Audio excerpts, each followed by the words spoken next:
What's going on, everybody? So if you've watched any of my videos, if you haven't, when I was doing my fuel system, I installed a fuel pump from a 96 5.7 liter. Fit perfect, and from what I saw, it was 100 psi. But doing a little bit more research, I've realized that it's probably not keeping up with what I need as far as keeping 58 psi. So what I'm going to do is, I have this here Walbro, as you can see. This is a upside down. This is actually a 255, so I'm going to install the 255.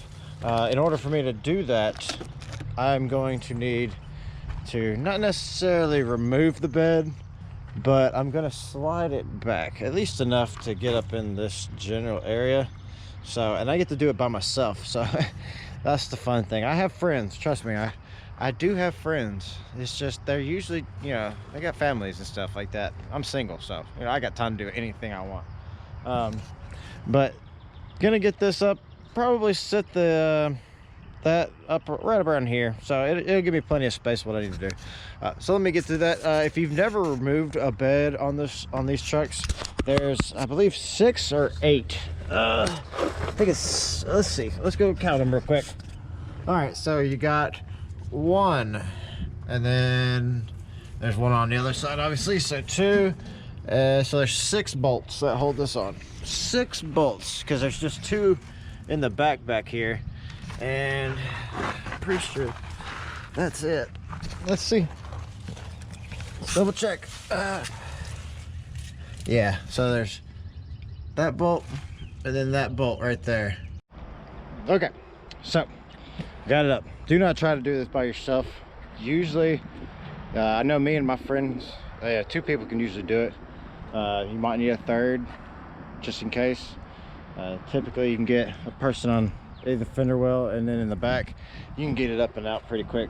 Just watch out for the gas door, because it's got 2 10mm bolts that you'll be removing, and then you'll have a ground also. Don't forget the ground.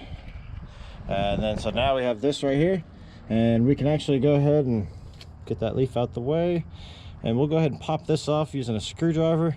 Go ahead and just tap on this stuff right here and just open it up, and we'll go ahead and we're going to be getting rid of these, and we'll figure something out. We're gonna do something there. So let's get to it. Okay, so this is the fuel pump assembly from out of there. I went ahead and put something over it. You don't want nothing to get up in there. It's nice and clean in there. So we're gonna go ahead and take this Walbro and attempt to fit it right in this general area. They look roughly about the same size, so let's see if looks are not deceiving, or what. I don't know what the heck you say, but yeah, we're gonna look into this. All right, so all we give a damn about is this section right here. So I'm gonna go ahead and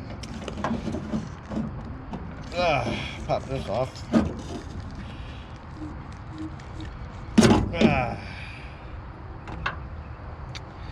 And let's go ahead and get this off, and we'll go ahead and disconnect this. Be careful, this can be brittle. I mean, especially with mine being 91. Nope, mine was fine. There we go. All right. Now we just, there we go. All right, so that is one from a 96 Chevy 1500 with a 5.7 liter. Let me get all this bullshit off here. And this is a Walbro 255. So as you can see, the Walbro is actually a touch shorter, not much. So yeah, we can set this aside. That could be a backup just in case this ever fails and we need one like immediately. We're stuck on the side of the road. That'll get us home. This right here is going to now be replacing its spot right here. I don't think I'll be able to reuse this. No. So I think it'll be fine though. I'll just use this right there. Boom. And yeah, it looks like it's gonna work just fine.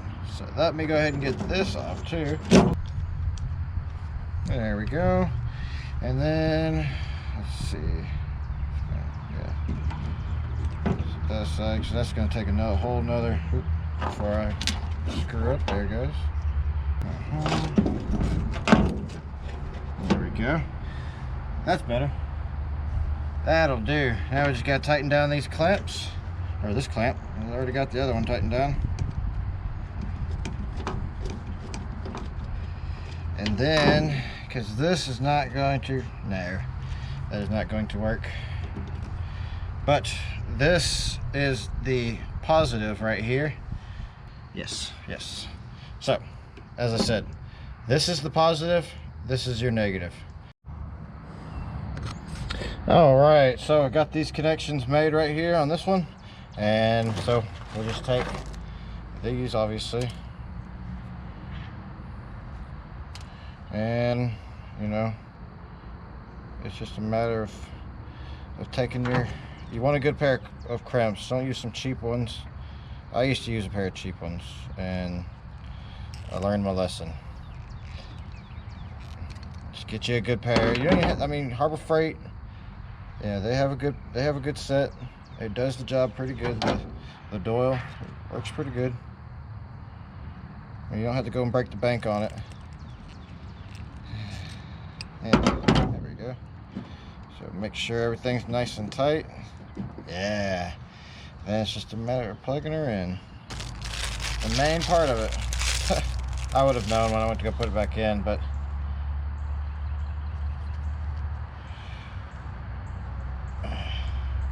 yeah, there we go. So I guess, yeah, it has to go this way.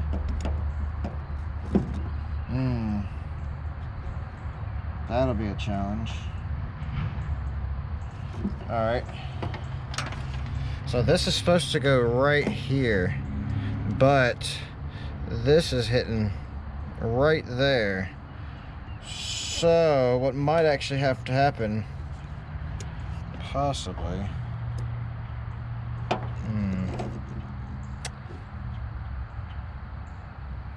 don't know, because I can't get it to go any lower. That is as low as it goes. Yep, I think I'm gonna have to remove this here metal piece on the end that's actually, you know, holding everything, and probably take some hose clamps and actually just hose clamp it to the return line right here, and that way it stays in place, because this is going to be in the way. So I'm just going to go ahead and probably just break it off, honestly. I mean, it doesn't have to be nothing special as long as I don't mess up the line there. Boom. Done. Dude, I am gonna like kind of fold that up. And there we go. So, like I said, I'm gonna hose clamp that right there, and that'll be good. I didn't want to do it that way, but it wasn't meant for it, so they were never meant to have Walbro 250s in there. One of the other options you can do is you can actually go and get like the, if you can find it, the Flex Fuel 2.2 liter. Their pumps are pretty good, and I believe you can probably, I'm pretty sure it's a lot easier to drop in a Walbro in one of those. But let me go ahead and pop this back in. Okay, so what I was talking about was a clamp right here. Of course, I didn't have one big enough, but that's okay, because anytime you don't have one big enough, one thing you can always do is put two together. It works. It totally works. And it doesn't have to, see, it's not going anywhere now. So this is actually going to be fantastic. And now I'm going to throw this back in there. Right, so got that taken care of. Got it grounded. All okay, you know, got that taken care of. What I want to know though is, do I have the battery hooked up? And yes, I should have just connected that, but I didn't. But also,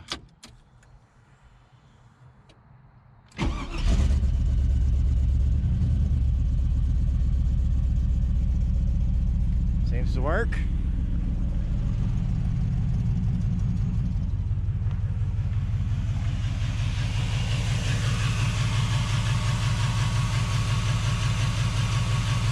Cool. No fuel leaks from the increased pressure. So yeah, the true question will be is, did it solve any of the hesitation and stumble that it had? So we're gonna have to take it for a ride to figure that out. So this is the update. You know, we've got the Walbro put in. Now when you do this, especially on a first gen such as mine, the wire running back to here, this wire, this one right here, this is only like a 16 gauge. That's purple. This one, it's only a 16 gauge ish, maybe an 18. It's really small. I decided to run my own wire, and I actually went, there's a quick connect underneath here. I just wanted it to be taped up. So I went with 14 gauge, and it's actually 14 gauge from the connection all the way back into here. So I actually only had to do a 14 gauge from here, and then I actually just brought it all. I have a 10 gauge that runs from up underneath here over there to the rest of the way. So I was having some issues. One other thing, whenever you upgrade, let's say in my particular instance, I had a 91 Chevy S10 2.8 liter. Well, the fuse that ran for that was a 10 amp fuse. You're gonna need more than that for the Walbro. The 255, from my readings, my research, it pulls around, it can pull up to anywhere from up to 15 amps, whereas my stock one was only doing at most like 7 amps. So with that being said, the 10 amp, I blew through two. Yeah, I blew through two fuses before I realized that was the case. I looked over, and I luckily had one that had the light on top. So I looked over and I saw it was red. I was like, oh, okay, gotcha. So I went ahead and put 20 amp in. That's actually, because it's 15 amp that at the most it's going to draw, so a 20 amp fuse is going to be what's needed. And with that being the case, that's why I went ahead and ran the new wire. The wire may not be necessary, and some people will tell you 10 gauge is necessary. It's not. 14 is going to be just fine. That's also going to help me out just in case I bump up the pump to, say, a 450 later on down the line. That wire is going to be able to handle the voltage and the amps required. But so far, yeah, I mean, everything seems fine. I don't have any leaks. I'm not going to drive it just yet, because I am waiting on some AN fuel line. This is injector line, but I had to kind of like clean it up or take away some of the rubber to get it to fit in there. And with the increased pressure, I don't really feel like taking the risk of having a fuel leak and it catch on fire. There's just no point in it. But I do have peace of mind knowing that my fuel system is not going to be the problem now. So yeah, I actually did drive it once. In full disclosure, I just wanted to give it a test drive, and that's when I was finding out about the relays, is when I was out on my drive, and it just, like, after I fixed it, I went to go drive, and it just, like, I guess because it cleaned out the system and I didn't prime it properly, and so it had just a little bit to start up on, and yeah, it almost died on me going down the road. So luckily I wasn't giving it much gas. I was just kind of like lightly pressing on the gas going down the road, so nothing was messed up. What the hell's that noise?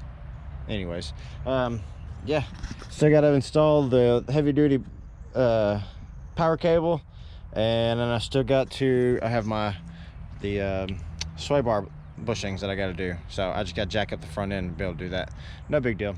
But I'm gonna go ahead and put this back on. If you were wondering how I jack up my bed on my own, this is how I do it right here.